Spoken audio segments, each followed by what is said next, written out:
I'm Coyote Peterson. This is my friend David. It just rained here in South Florida, and all the creatures are out. So we're gonna go looking for them.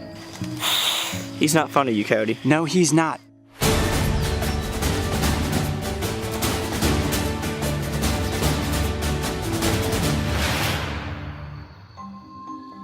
On this backyard adventure, I'm heading out into the wilds of South Florida with animal enthusiast and photographer David Humphlett.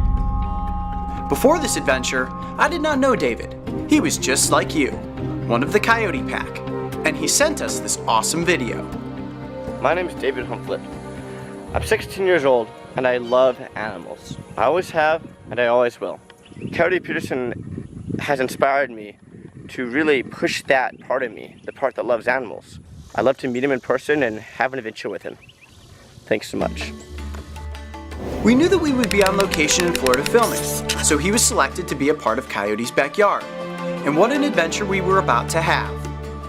Just before we began filming, a rainstorm moved in, and despite causing a slight delay in production, this was actually great.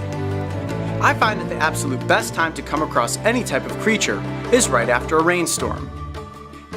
And as David and I began exploring a private fruit grove, we were coming across all kinds of animals. We found crab spiders, cane toads, Cuban tree frogs, and even geckos, who were all out on the move, hunting under the darkness of night.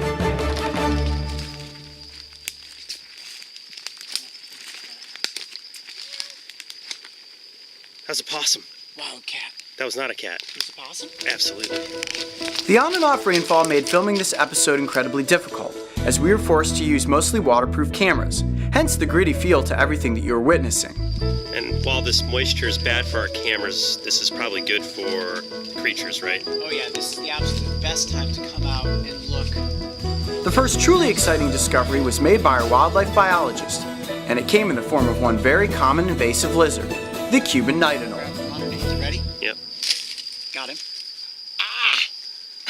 All right, well, typical for me. I got the lizard, and the lizard also has me. Look at that. So cool. Can I have my finger back, please? Ah. Yeah, you know, whenever I catch lizards, oh, there we go. They usually tend to catch me as well. If you're a little bug running around out here in the dark, that is your worst nightmare. Getting David up close with the Cuban Knight Anole was a great start to the adventure. And as we headed deeper into the darkness of the shadowy fruit grove, the night was alive with animals. Even one curious screech owl, who sat and watched us, watching him for nearly 10 minutes. There you go. David was spotting lizards left and right, but I wasn't finding anything. So how many anoles have you caught in your lifetime?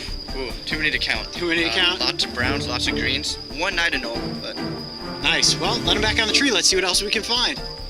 And once again, it was our wildlife biologist Mario who called out from the distance with what was about to be the creature of the night. Where are you? All right, this way, guys. I can't see with the light. Turn off the light a minute. Kill light. There he is. Oh, here he is. Holy cow, look at that. Yes! Wow. That Gorgeous. is a chameleon. And what I'm gonna do is climb up into the tree because it's slippery. I don't want you to slip out of the tree. If I slip out of the tree, it'll be okay. I'm gonna gently capture the chameleon and hand it down to you, okay? Sounds good. Got a good handle? I do. Fantastic. All right, I'm coming down. Ready? 1, 2, 3, come down. Whew.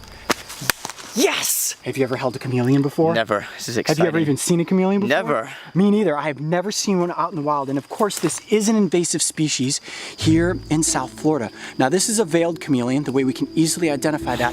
Oh, okay, I won't touch the crest on your head. He clearly does not like that. And look at all of those little teeth in there. Well, if you're an insect or any other little creature running around out here in this rainstorm, you come across those set of teeth and you are in some serious trouble. He's not fond of you, Coyote. No, he's not. Now, you see the way that he's expanding his body?